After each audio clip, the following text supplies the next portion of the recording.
자, 12월 26일 날 MBC의 경영진이 다 바뀐 다음에 26일부터 정상적인 뉴스데스크 하겠다 이렇게 이야기를 했었고요. 26일 날 뉴스데스크가 나갔습니다. 첫 방송이 어떻게 된 건가 사람들이 굉장히 많이 봤죠. 일단 저의 느낌은 처절한 반성? 그래서 처음 방송에서 정말 한 10분 가까이를 MBC 방송으로 시작해요. 그러면서 앞부분에는 일반적인 반성하고 그 다음에 세월호 보도에 대한 그리고 그 다음날도 다른 식의 잘못된 보도를 하겠다라고까지 설명을 해줍니다. 10분 정도를 거의 반성하고 그 다음에 이제 이따가 우리가 이야기해야 될 MBC가 어제 보도한 뉴스들을 한번 이야기해보는 시간도 갖겠습니다. 그리고 그 방송의 내용을 제가 이 방송의 후미쯤에 9분 정도 10분 정도 되는 그 내용을 그대로 집어넣어드리겠습니다. 한번 그냥 느껴보시기 바라고요. MBC는 권력에 충성하면서 국민들을 배신했고 뉴스 자체를 다루지 않았다.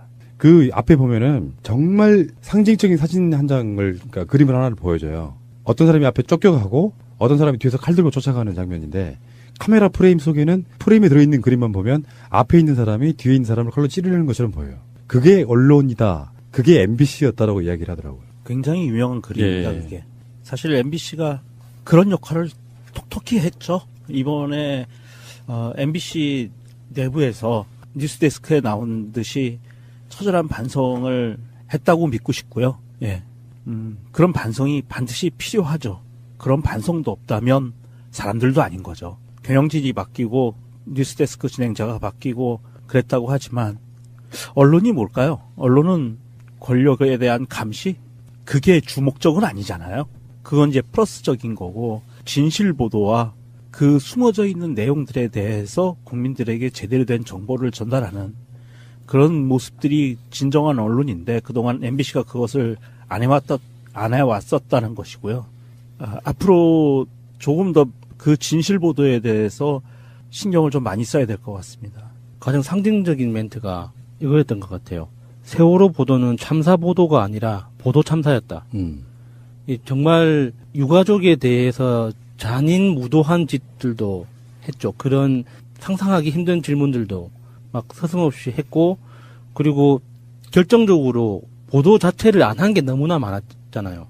세월호 참사 이후에도 촛불 국면에서도 아예 보도 자체를 안 하는 그런 짓들을 정말 서슴없이 했었죠. KBS와 MBC 차이 같은 건데요. MBC의 모 고위 관계자가 그런 말 한 적 있잖아요. MBC는 사형방송이다. 공영방송의 개념이 훨씬 더 큰 방송인데 KBS는 좀 심하게 말하면 약간 국영방송 느낌이 나요. 온전하게 국가가 지배하는 구조를 갖고 있고 MBC는 방문진이라고 하는 이를테면 어떤 법인의 저번에 코어포레이션이라는 그 개념이 네. 그건데 그 법인에 있어서의 지분들을 갖고 있는 부분이 있기 때문에 공적 자금이 들어가도 온전하게 지배를 못했던 부분이라서 장악하기가 훨씬 쉬웠던 바로 그런 방송이었다는 말씀드리고요. 어쨌건 그걸 보고 있는데 정말 오랜 시간 돌아왔구나.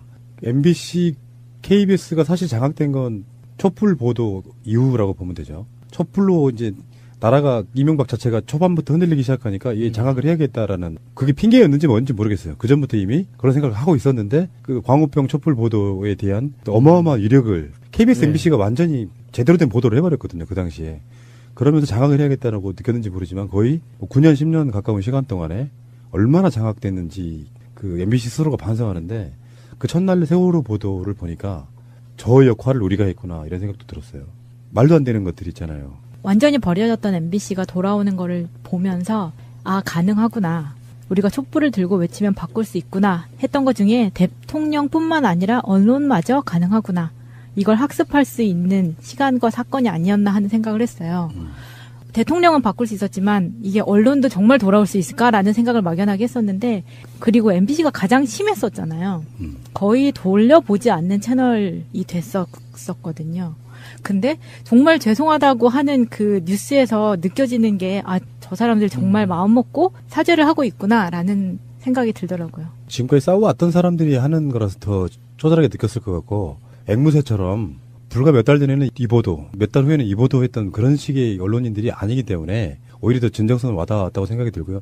지금 배현재 씨는 스케이트장에 가 있나요? 궁금하네요. 어디로 발령받을지. MBC에 대해서 아까 마차님도 얘기를 비슷한 얘기를 했는데 민주주의가 정말 그렇게 힘든 거예요.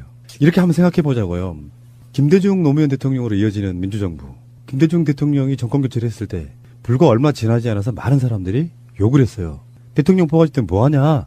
그리고 노무현 대통령이 이어받았어요. 김대중 대통령이 그래도 약간 보수적 느낌이 있는 굉장히 오래된 정치인이어서 그 다음에 노무현 대통령이 정권을 잡으면 싹 쓸어버릴 줄 알았단 말이에요. 근데 그게 함부로 안 돼요. 나름대로 열심히 했어. 그래서 성과도 있어. 근데 임기 한 1, 2년 남겨놓고는 거의 막 배척당하다시피 그 사이에 탄핵도 당했는데 그래서 섣부른 어떤 실망 이런 것들이 정권을 내주게 돼요. 놔버리는 거 있잖아요. 네. 그건 정말 지금 생각해도 아이러니고 억울한 지점입니다. 노무현 대통령 정치 잘못한 거 아니에요.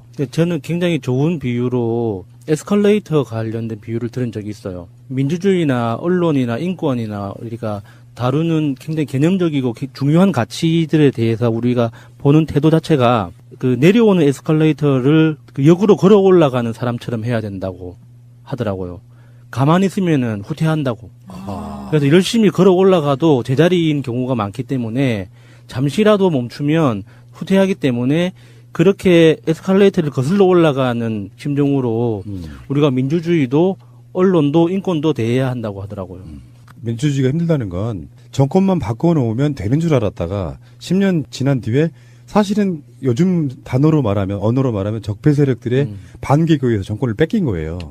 그리고 온갖 조작질들 끝에 정권 연장까지 시켰죠. 박근혜까지. 예. 근데 촛불혁명과 지금 MBC의 사례를 보듯이 똑같이 그런 상황이면 어떻게 될까요?를 한번 물어보고 싶은 거예요. 그럴 일은 없어야겠지만 정권은 뺏길 수 있어요. 나중에. 예. 근데 그들도 나라를 이런 식으로 만들어 놓으면 또 똑같이 탄핵당하고 파면당할 수 있다는 거를 인식하게 된다면 훨씬 무서워지는 거죠. 예를 들어서 얼마 후에 어떤 정권이 들어섰어요. 우리 쪽이 아닌. 근데 마치 최순실 같은 인간형이 나타났다고 하면 비선 실세로서의 그게 훨씬 더 줄어들겠죠. 역사적 교훈이 있기 때문에.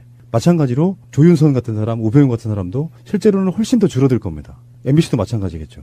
정권이 바뀌었는데 사장이 바뀌고 그러면서 또 보도를 막 이상하게 하려고 할 때 내부에 있는 사람들이 정말 극렬한 저항으로 막아낼 거라고 생각이 들어요. 그래서 민주주의는 어렵고 하지만 경험해보지 않으면 모르는 것들이에요.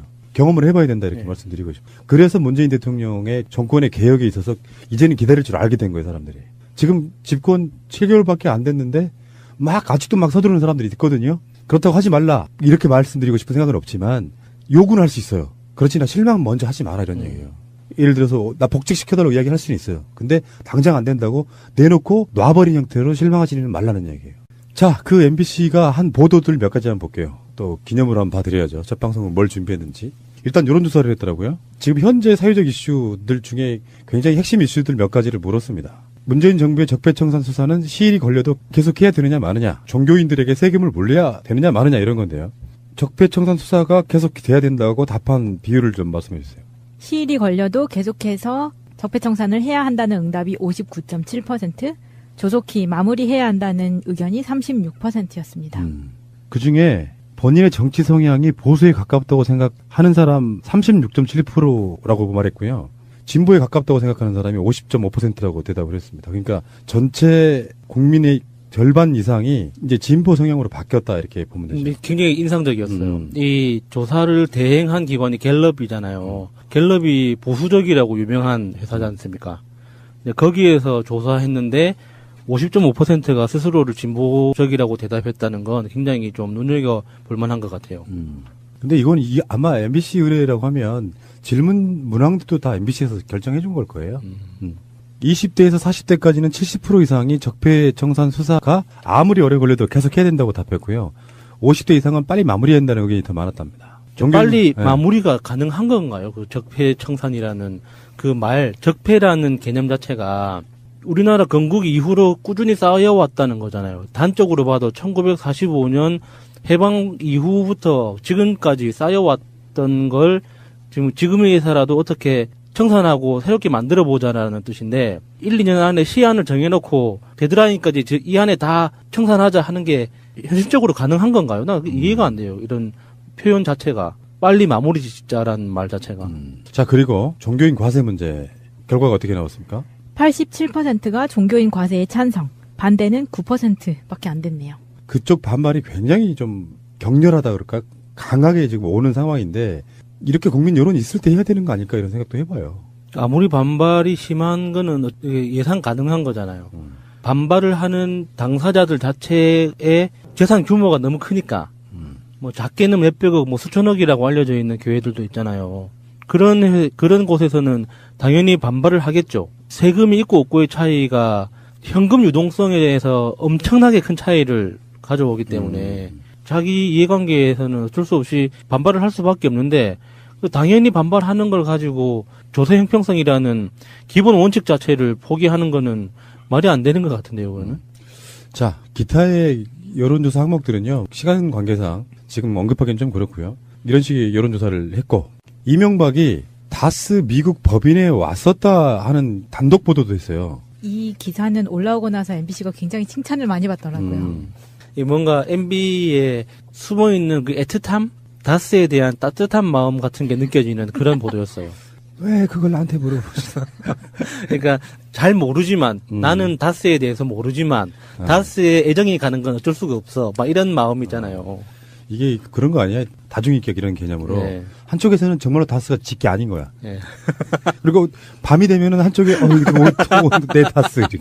그러니까 대통령 4년 동안 실제 임기 시절에는 가보질 못하고 퇴임 1년 반 지나서 국제 기독교 기업인 모임을 이제 주최 회의에 참석하기 위해서 플로리다를 간 김에 거기에서 몇 시간 떨어져 있지 않은 다스의 미국 법인에 조용히 들렀다는 겁니다. 이것이 내 새끼 다스.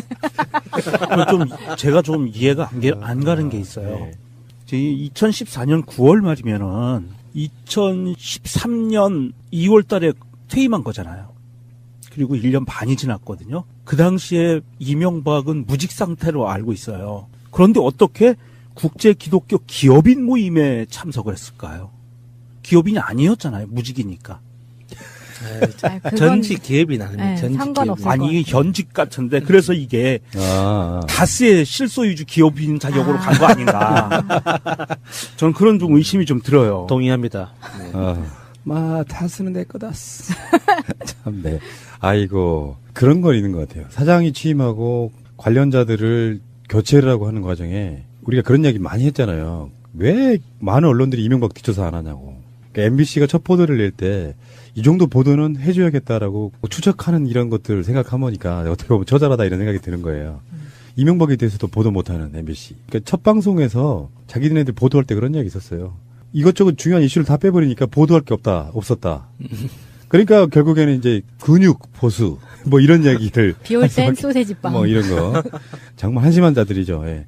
어쨌건 다스가 이명박의 소유일 가능성이 높은 정황 중에 하나가 보도된 겁니다. 그 홍준표의 척당불기. 야, 그 뜻이 엄청 멋있더만요. 예. 척당불기. 뜻이 있고 기계가 있어 남에게 얽매이거나 굽히지 않는다는 뜻으로 홍준표의 캐릭터와 참 잘 어울리죠. 그러니까 이게 이 척당불기 그 액자 이거를 최근에 첫 보도한 건 뉴스타파인데 뉴스타파가 찾아낸 영상의 원소스가 MBC 뉴스예요. 그러니까 MBC 뉴스를 쭉 보다 보니까 그때 당시에 보다 보니까 척당불기가 딱 위에 걸려 있는 거예요. 그래서 지금 MBC도 그것을 사실은 어떻게 보면 사장님께서 뉴스타파의 앵커셨기 때문에 그 뉴스가 이제 어떤 면에서 보면 약간 토스된 느낌도 들어요. 근데 그런 건데 홍준표가 이것은 답을 해줘야 된다고 생각합니다. 끝까지 모른다고 하겠죠. 그래서 MBC가 홍준표한테 물었겠죠, 당연히. 대표님, 이거 어떻게 되신 거죠? 그랬더니 홍준표가 한 말이 있습니다. MBC가 참 이상해졌네. 저는 여기서 또 분노를 했어요.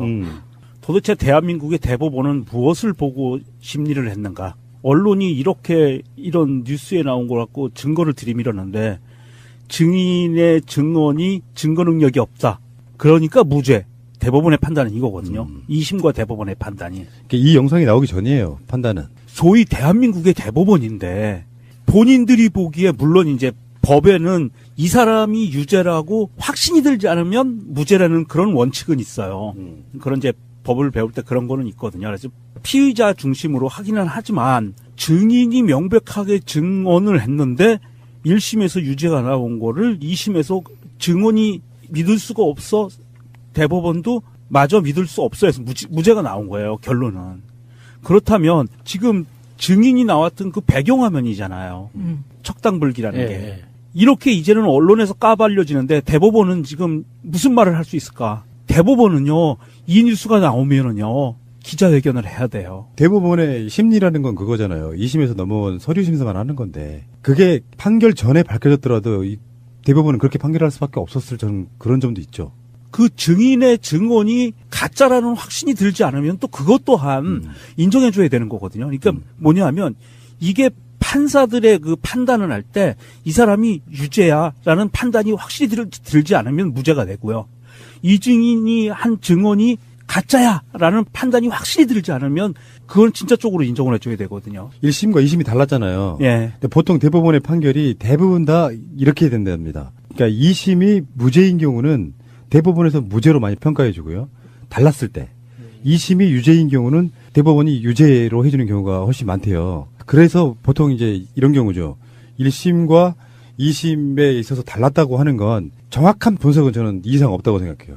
대법원의 지금 대법관들이 홍준표를 무죄를 만들어주고 싶어하는 심리가 51%인 사람들이 훨씬 많다라고밖에 표현할 방법이 없어요. 그렇죠. 맞아요. 예. 1, 2심이 달랐을 때는 진짜로 그런 거잖아요. 지금 대한민국의 법체계가 사법부의 체계가 지금 기존에는 지방법원, 고등법원, 대법원이잖아요. 그래서 판사들도 관료주의화 됐잖아요. 서열화가 됐고 그러다 보니까 대법원 입장에서는 초심 1심 법원, 지방법원의 수준이 낮게 보이는 거예요. 그러니까 이 고등법원은 그래도 경력 많이 쌓은 애들이야. 내 바로 밑에 있는 애들이야. 그래서 얘네들을 인정을 해주는 경향이 많거든요. 그래서 이번 정부에 이제는 그 1, 2, 3심을 끊어서 한다고 그랬잖아요. 지방법원은 지방법원대로 순회를 시키고 고등법원은 고등법원대로 순회시킨다 그랬어요. 그래서 이게 전담 판사가 되는 거죠. 1심 전담, 2심 전담. 이게 계급화가 아니라 이렇게 가면은 나중에는 대법원이 판단할 때 2심의 의견을 더 중요하게 받아들이는 그런 몰상식은 없어질 수 있다는 거죠. 근데 어제 혹시 MBC 같은 채널에 달라진 프로그램이 하나 더 있죠. PD수첩. 그 PD수첩이 첫 번째 방송했던 건 7년 MBC의 굴욕 뭐 이런 것이었고 두 번째 방송이 KTX 승무원들 이야기였었거든요. 거기서도 대법원이 등장하죠. 1, 2심 전부 다가 승무원들 손을 들어줬던 판결을 대법원이 그걸 뒤집잖아요. 대법원이 파기환송을 해버렸죠. 그중에 대표적인 핵심 중에 하나가 승무원들을 안전요원이라고 볼 수 있냐 없느냐. 왜냐하면 안전을 담당하는 직원은 파견이 불가능한 뭐 이런 식의 법 때문에 대법원이 이 사람들은 안전에 관련된 업무를 하지 않는다. 이 형태로 해가지고 파견 나가도 된다. 이런 방식으로 손을 들어준 게 대법원이에요. 그러니까 대법원의 평소 논리하고 다른 거잖아요. 대법원은 사실관계를 판단하는 게 아니라 법리만 판단하는 그 최고법원이라고 스스로 말하면서 그런 또 경우 그 KTX 경우에는 자기들이 사실관계를 다시 그러니까 판단하라고 판단해서 돌려보낸 거잖아요. 그렇게 판결했던 게 2년 전이에요. 2015년. 예. 대법원이 이렇습니다. 어쨌든 간에 뭐 오늘 대법원 이야기는 아니고 홍준표가 했던 말 MBC가 참 이상해졌네. 이제 그러면 우리는 이제 이걸 반대로 해석할 필요가 있겠죠. 예. MBC가 상당히 많이 좋아졌네. 이런 느낌으로요. 그전에는 홍준표가 MBC만 보라고 그랬었거든요. 맞아, 그랬대. 김장겸 지키려고 온갖 거짓거리를 했잖아요. 예, 그 국회 보이콧하고 이렇게 막 갔다가 돌아오고 그랬었잖아요. 척당불기. 이 글자도 틀렸었다 그러죠. 그 척당불기하고 비슷한 뜻이 안하무인이라고 한다고요? 뭔가 홍준표하고 참 어울린다는 생각을 했습니다. 뜻이 있고 기기가 있어서 남에게 얽매이거나 굴피지 않는다는 뜻으로 홍준표의 좌우명 네, 중에 하나였는데 안하무인. 그러니까 그러네. 안하무인이네. 뜻이 있고 기기가 있어 남에게 얽매이거나 굽히지 않는다. 이건 개망나니. 아무튼 민정수석님. 네. 질문. 그래서 결정적인 증거가 발견이 됐어요. 재심 청구할 수 있잖아요. 재심 청구할 수 있죠. 네. 재심은 사건을 뒤집을 만한 결정적인 증거가 있으면 또 할 수 있습니다. 새로운 증거가 밝혀지면 할 수 있는데 이게 또 적폐 중에 하나인 사법부가 이거를 결정적인 증거로 인정을 할 거냐 말 거냐. 걔네들이 안 하면 끝나는 거예요. 그거 아주 복잡한 문제입니다. 윤승모의 증언 중에서 당대표실에서 척당불기를 본 적이 있다고 구체적인 정황을 이야기한 거야. 그 증거 자료가 나온 거죠. 가보지 않으면 모르는 증거가 나온 거예요. 근데 우리는 안 걸려 있었어. 근데 나중에 영상에 보니까 걸려 있었단 말이에요. 이거는 결정적인 증거라고 봐야겠죠. 아, 그리고 지금 이 사람이 보면서도 그 척자가 틀렸다고 생각을 했다 그랬잖아요. 그런데 홍준표가 말할 때는 자기는 의원실이라고 얘기하고 그 다음에 당대표실이라고 이제 말을 바꾸거든요. 반박을 하거든요. 그러면 이 틀린 글자의 액자가 두 군데에 걸려 있었을 가능성이 있느냐. 그거는 거의 없다고 볼 수밖에 없잖아요. 나중에 이 척자가 틀린 것 때문에 홍준표가 저 액자 내리라고 했다 그러거든요. 자, 어쨌든 MBC의 보도, 이 척당불기 그 액자, 이거를 최근에 첫 보도한 건 뉴스타파인데, 뉴스타파가 찾아낸 영상의 원소스가 MBC 뉴스예요. MBC 뉴스를 쭉 보다 보니까 그때 당시에 보다 보니까 척당불기가 딱 위에 걸려 있는 거예요. 그래서 지금 MBC도 그것을 사실은 어떻게 보면 사장님께서 뉴스타파의 앵커셨기 때문에 그 뉴스가 이제 어떤 면에서 보면 약간 토스된 느낌도 들어요. 근데 그런 건데 홍준표가 이것은 답을 해줘야 된다고 생각합니다. 끝까지 모른다고 하겠죠. 그래서 MBC가 홍준표한테 물었겠죠, 당연히. 대표님 이거 어떻게 되신 거죠? 그랬더니 홍준표가 한 말이 있습니다. MBC가 참 이상해졌네. 저는 여기서 또 분노를 했어요. 도대체 대한민국의 대법원은 무엇을 보고 심리를 했는가? 언론이 이렇게 이런 뉴스에 나온 걸 갖고 증거를 들이밀었는데 증인의 증언이 증거 능력이 없다. 그러니까 무죄. 대법원의 판단은 이거거든요. 2심과 대법원의 판단이. 이 영상이 나오기 전이에요, 판단은. 소위 대한민국의 대법원인데 본인들이 보기에 물론 이제 법에는 이 사람이 유죄라고 확신이 들지 않으면 무죄라는 그런 원칙은 있어요. 그런 이제 법을 배울 때 그런 거는 있거든요. 그래서 피의자 중심으로 하기는 하지만 증인이 명백하게 증언을 했는데 1심에서 유죄가 나온 거를 2심에서 증언이 믿을 수가 없어 대법원도 마저 믿을 수 없어 해서 무죄가 나온 거예요. 결론은. 그렇다면 지금 증인이 나왔던 그 배경화면이잖아요. 척당불기라는 게. 이렇게 이제는 언론에서 까발려지는데 대법원은 지금 무슨 말을 할 수 있을까? 대법원은요. 이 뉴스가 나오면은요. 기자회견을 해야 돼요. 대법원의 심리라는 건 그거잖아요. 2심에서 넘어온 서류 심사만 하는 건데 그게 판결 전에 밝혀졌더라도 이 대법원은 그렇게 판결할 수밖에 없었을 저는 그런 점도 있죠. 그 증인의 증언이 가짜라는 확신이 들지 않으면 또 그것 또한 인정해줘야 되는 거거든요. 그러니까 뭐냐면 이게 판사들의 그 판단을 할 때 이 사람이 유죄야라는 판단이 확실히 들지 않으면 무죄가 되고요. 이 증인이 한 증언이 가짜야라는 판단이 확실히 들지 않으면 그건 진짜 쪽으로 인정을 해줘야 되거든요. 1심과 2심이 달랐잖아요. 예. 근데 보통 대법원의 판결이 대부분 다 이렇게 된답니다. 그러니까 2심이 무죄인 경우는 대법원에서 무죄로 많이 평가해 주고요. 달랐을 때. 2심이 유죄인 경우는 대법원이 유죄로 해주는 경우가 훨씬 많대요. 그래서 보통 이제 이런 경우죠. 1심과 2심에 있어서 달랐다고 하는 건 정확한 분석은 저는 이상 없다고 생각해요. 대법원의 지금 대법관들이 홍준표를 무죄를 만들어주고 싶어하는 심리가 51%인 사람들이 훨씬 많다라고밖에 표현할 방법이 없어요. 그렇죠. 맞아요. 예. 1, 2심이 달랐을 때는 진짜로 그런 거잖아요. 지금 대한민국의 법체계가 사법부의 체계가 지금 기존에는 지방법원, 고등법원, 대법원이잖아요. 그래서 판사들도 관료주의화 됐잖아요. 서열화가 됐고 그러다 보니까 대법원 입장에서는 초심, 1심 법원, 지방법원의 수준이 낮게 보이는 거예요. 그러니까 이 고등법원은 그래도 경력 많이 쌓은 애들이야. 자, 12월 26일 날 MBC의 경영진이 다 바뀐 다음에 26일부터 정상적인 뉴스데스크 하겠다 이렇게 얘기를 했었고요. 26일 날 뉴스데스크가 나갔습니다. 첫 방송이 어떻게 된 건가 사람들이 굉장히 많이 봤죠. 일단 저의 느낌은 처절한 반성? 그래서 처음 방송에서 정말 한 10분 가까이를 MBC 방송으로 시작해요. 그러면서 앞부분에는 일반적인 반성하고 그 다음에 세월호 보도에 대한 그리고 그 다음날도 다른 식의 잘못된 보도를 하겠다라고까지 설명을 해줍니다. 10분 정도를 거의 반성하고 그 다음에 이제 이따가 우리가 이야기해야 될 MBC가 어제 보도한 뉴스들을 한번 이야기해보는 시간도 갖겠습니다. 그리고 그 방송의 내용을 제가 이 방송의 후미쯤에 9분 정도, 10분 정도 되는 그 내용을 그대로 집어넣어드리겠습니다. 한번 그냥 느껴보시기 바라고요. MBC는 권력에 충성하면서 국민들을 배신했고 뉴스 자체를 다루지 않았다. 그 앞에 보면은 정말 상징적인 사진 한 장을, 그러니까 그림을 하나를 보여줘요. 어떤 사람이 앞에 쫓겨가고 어떤 사람이 뒤에서 칼 들고 쫓아가는 장면인데 카메라 프레임 속에는 프레임에 들어있는 그림만 보면 앞에 있는 사람이 뒤에 있는 사람을 칼로 찌르는 것처럼 보여요. 그게 언론이다. 그게 MBC였다라고 이야기를 하더라고요. 굉장히 유명한 그림입니다. 그게. 사실 MBC가 그런 역할을 톡톡히 했죠. 이번에 MBC 내부에서 뉴스데스크에 나온 듯이 처절한 반성을 했다고 믿고 싶고요. 예, 그런 반성이 반드시 필요하죠.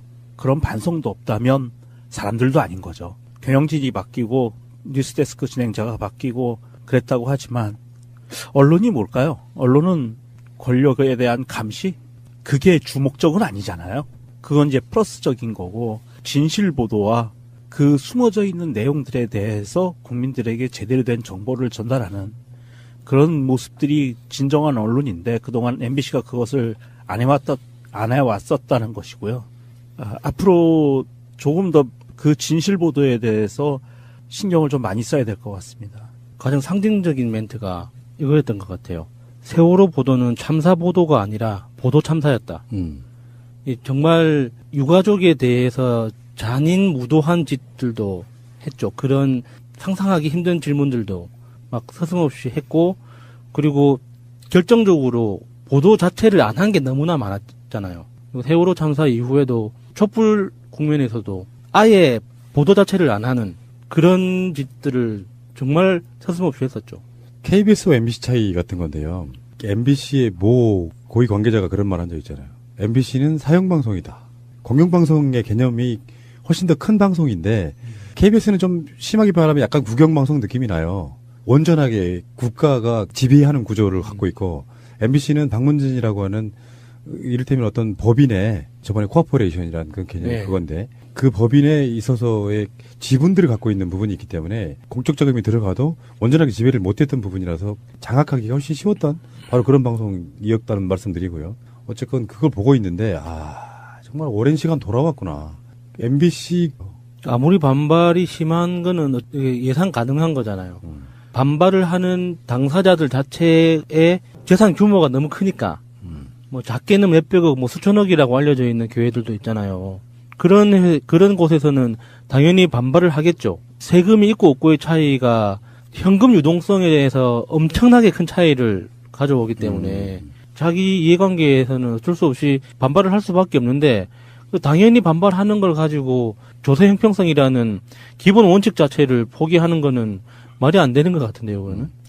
자, 기타의 여론조사 항목들은요, 시간 관계상 지금 언급하기는 좀 그렇고요. 이런 식의 여론조사를 했고, 이명박이 다스 미국 법인에 왔었다 하는 단독 보도도 했어요. 이 기사는 올라오고 나서 MBC가 굉장히 칭찬을 많이 받더라고요. 이 뭔가 MB에 숨어 있는 그 애틋함, 다스에 대한 따뜻한 마음 같은 게 느껴지는 그런 보도였어요. 왜 그걸 나한테 물어보시나? 그러니까 잘 모르지만 나는 다스에 대해서 모르지만 다스에 애정이 가는 건 어쩔 수가 없어. 막 이런 마음이잖아요. 이게 그런 거 아니야? 다중인격 이런 개념으로. 네. 한쪽에서는 정말로 다스가 직계 아닌 거야. 네. 그리고 밤이 되면은 한쪽에 내 다스. 이렇게. 그러니까 대통령 4년 동안 실제 임기 시절에는 가보질 못하고 퇴임 1년 반 지나서 국제 기독교 기업인 모임을 이제 주최 회의에 참석하기 위해서 플로리다를 간 김에 거기에서 몇 시간 떨어져 있지 않은 다스의 미국 법인에 조용히 들렀다는 겁니다. 이것이 내 새끼 다스. 제가 좀 이해가 안 가는 게 있어요.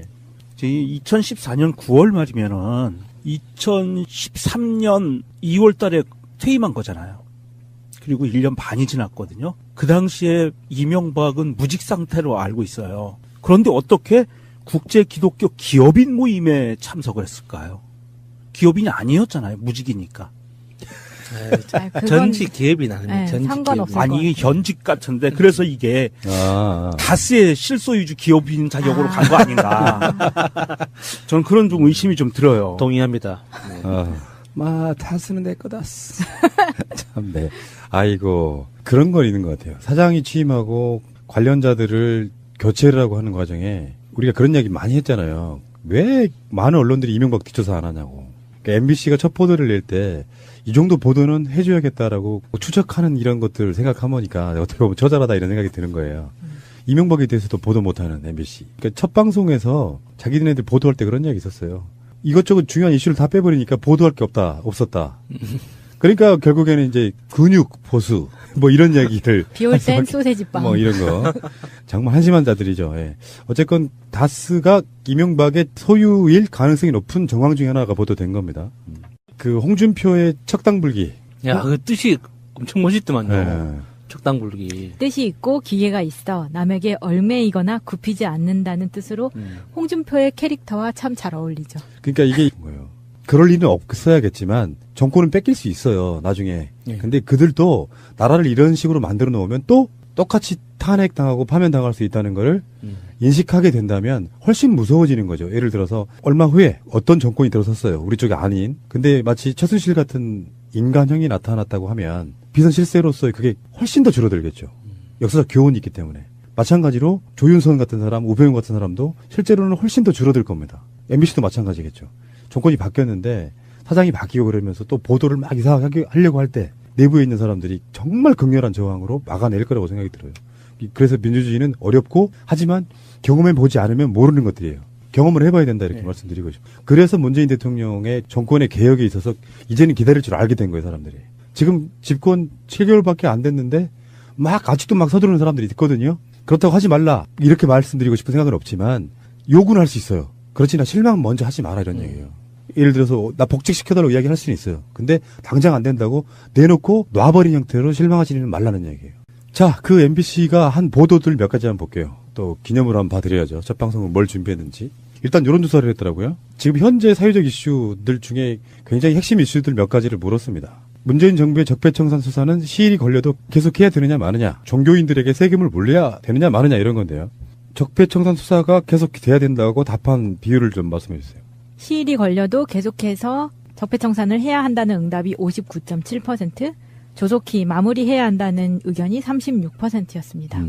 그중에 본인의 정치 성향이 보수에 가깝다고 생각하는 사람 36.7%라고 말했고요. 진보에 가깝다고 생각하는 사람이 50.5%라고 대답을 했습니다. 그러니까 전체 국민의 절반 이상이 이제 진보 성향으로 바뀌었다 이렇게 보면 되죠. 굉장히 인상적이었어요. 이 조사를 대행한 기관이 갤럽이잖아요. 갤럽이 보수적이라고 유명한 회사지 않습니까? 거기에서 조사했는데 50.5%가 스스로를 진보적이라고 대답했다는 건 굉장히 좀 눈여겨볼 만한 것 같아요. 근데 이건 아마 MBC 의뢰라고 하면 질문 문항도 다 MBC에서 결정해 준 걸 거예요. 20대에서 40대까지는 70% 이상이 적폐청산 수사가 아무리 오래 걸려도 계속해야 된다고 답했고요. 50대 이상은 빨리 마무리해야 된다는 의견이 더 많았답니다. 빨리 마무리가 가능한 건가요? 그 적폐청산이라는 그 말, 적폐라는 개념 자체가 우리나라 건국 이후로 꾸준히 쌓여왔다는 거잖아요. 단적으로 봐도 1945년 해방 이후부터 지금까지 쌓여왔던 걸 지금에서라도 어떻게 청산하고 새롭게 만들어보자라는 뜻인데 1, 2년 안에 시한을 정해놓고 데드라인까지 이 안에 다 청산하자 하는 게 현실적으로 가능한 건가요? 나 이해가 안 돼요. 이런 표현 자체가. 빨리 마무리 짓자라는 말 자체가. 자, 그리고 종교인 과세 문제 결과가 어떻게 나왔습니까? 87%가 종교인 과세에 찬성, 반대는 9%밖에 안 됐네요. 그쪽 반발이 굉장히 좀 격렬하다 그럴까? 강하게 지금 오는 상황인데 이렇게 국민 여론이 있을 때 해야 되는 거 아닐까 이런 생각도 해봐요. KBS가 사실 장악된 건 촛불 보도 이후라고 보면 되죠. 촛불로 이제 나라가 이명박 자체가 초반부터 흔들리기 시작하니까 이 장악을 해야겠다라는 그게 핑계였는지 뭔지 모르겠어요. 그 전부터 이미 그런 생각을 하고 있었는데 그 광우병 촛불 보도에 대한 어마어마한 위력을 KBS, MBC가 완전히 제대로 된 보도를 해버렸거든요. 그 당시에. 그러면서 장악을 해야겠다라고 느꼈는지 모르지만 거의 9년, 10년 가까운 시간 동안에 얼마나 장악됐는지 그 MBC 스스로가 반성하는데 그 첫날 세월호 보도를 보니까 저 역할을 우리가 했구나 이런 생각도 들었어요. 말도 안 되는 것들 있잖아요. 완전히 버려졌던 MBC가 돌아오는 거를 보면서 아 가능하구나. 우리가 촛불을 들고 외치면 바꿀 수 있구나 했던 것 중에 대통령뿐만 아니라 언론마저 가능하구나. 이걸 학습할 수 있는 시간과 사건이 아니었나 하는 생각을 했어요. 대통령은 바꿀 수 있었지만 이게 언론도 정말 돌아올 수 있을까라는 생각을 막연하게 했었는데 그리고 MBC가 가장 심했었잖아요. 거의 돌려보지 않는 채널이 됐었거든요. 근데 정말 죄송하다고 하는 그 뉴스에서 느껴지는 게 아, 저 사람들 정말 마음 먹고 사죄를 하고 있구나라는 생각이 들더라고요. 지금까지 싸워왔던 사람들이 하는 거라서 더 쪼잔하게 느꼈을 것 같고 앵무새처럼 불과 몇 달 전에는 이 보도, 몇 달 후에는 이 보도 했던 그런 식의 언론인들이 아니기 때문에 오히려 더 진정성을 와닿았다고 생각이 들고요. 지금 배현재 씨는 스케이트장에 가 있나요? 궁금하네요. 어디로 발령받을지. MBC에 대해서 아까 마차님도 비슷한 얘기를 했는데 민주주의가 정말 그렇게 힘든 거예요. 이렇게 한번 생각해 보자고요. 김대중 노무현 대통령으로 이어지는 민주정부. 김대중 대통령이 정권 교체를 했을 때 불과 얼마 지나지 않아서 많은 사람들이 욕을 했어요. 대통령 뽑아줄 땐 뭐하냐. 그리고 노무현 대통령이 이어받았어요. 김대중 대통령이 그래도 약간 보수적 느낌이 있는 굉장히 오래된 정치인이어서 그 다음에 노무현 대통령이 정권을 잡으면 싹 쓸어버릴 줄 알았단 말이에요. 근데 그게 함부로 안 돼요. 다른 데로 열심히 했어. 그래서 성과도 있어. 근데 임기 한 1, 2년 남겨놓고는 거의 막 배척당하다시피 그 사이에 탄핵도 당했는데 그래서 섣부른 어떤 실망 이런 것들이 정권을 내주게 돼요. 놔버리는 거 있잖아요. 네. 그건 정말 지금 생각해도 아이러니고 억울한 지점입니다. 노무현 대통령 정치 잘못한 거 아니에요. 근데 저는 굉장히 좋은 비유로 에스컬레이터 관련된 비유를 들은 적이 있어요. 민주주의나 언론이나 인권이나 우리가 다루는 굉장히 개념적이고 중요한 가치들에 대해서 우리가 보는 태도 자체가 그 내려오는 에스컬레이터를 그 역으로 걸어 올라가는 사람처럼 해야 된다고 하더라고요. 가만히 있으면은 후퇴한다고. 그래서 열심히 걸어 올라가도 제자리인 경우가 많기 때문에 잠시라도 멈추면 후퇴하기 때문에 그렇게 에스컬레이터를 거슬러 올라가는 심정으로 우리가 민주주의도 언론도 인권도 대해야 한다고 하더라고요.